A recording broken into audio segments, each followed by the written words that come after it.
Okay, I started to do some weekly maintenance on this thing and realized, man, I should film it. Welcome to the Killian Family Homestead, you guys. Appreciate you watching this quick video clip. I've taken off the lid of the Radial flow filter. As you can see here, there's a bucket that has the bottom cut off on it, and it's attached to the lid. This lid goes on top like that, right? The bucket is a housing that sits over top of these two standpipes, which is the backflow. It bubbles out. The solids hit the surface, get redirected by the bucket that's sitting over top of it, and it pushes the solids to the bottom. You see that? What I wanted to show you here is, let me go ahead and turn on this release valve. I don't know if you heard that. I learned this from, I think it was Rob Bob's Backyard Farming, but look at this.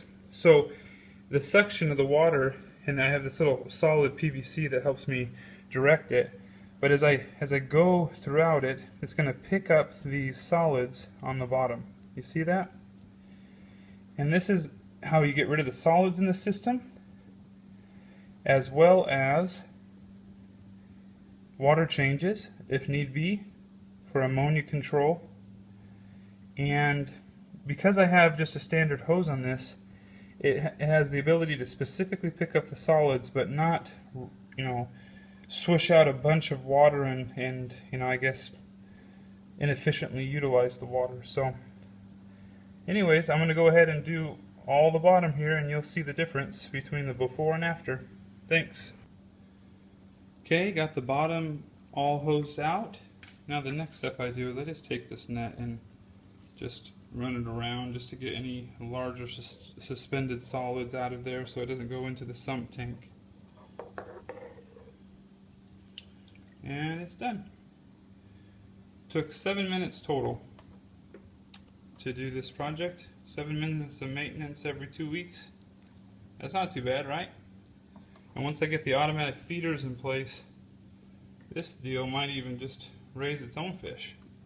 I won't have to. Okay, let me throw the lid back on. Got some of the suspended solids. Lid back on, turn it back on, and see how it goes. Okay, got the main lid on of the Radial flow filter. Filters out the solids. As you can see, the two standpipes there. Solids comes to the top. Kind of comes over here, hits this, and it gets redirected by the water, pushes it to the bottom. As you can see the bottom now, kind of clear. Put this lid on just so that no dust or kids' fingers gets in there. And there we go. Done deal. Let's turn it back on. Ooh, yep, I just remembered something. I knew I'd forget. Let me take this lid off right here, 1 second.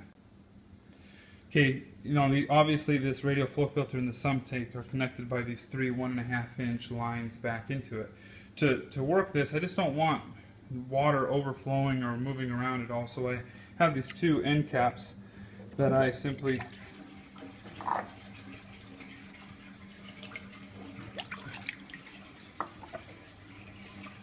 and this one I actually changed the way I did things. I didn't want to go buy a bunch of valves, and so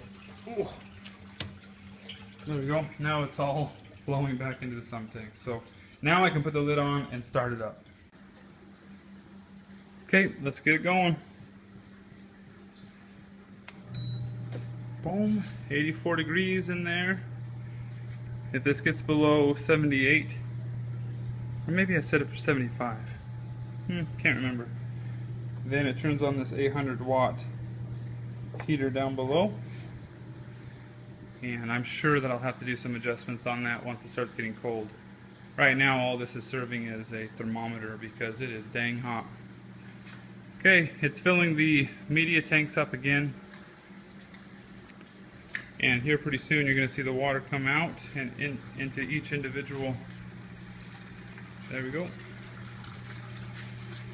The next project is I'm going to remove these goldfish. No sense in feeding those guys.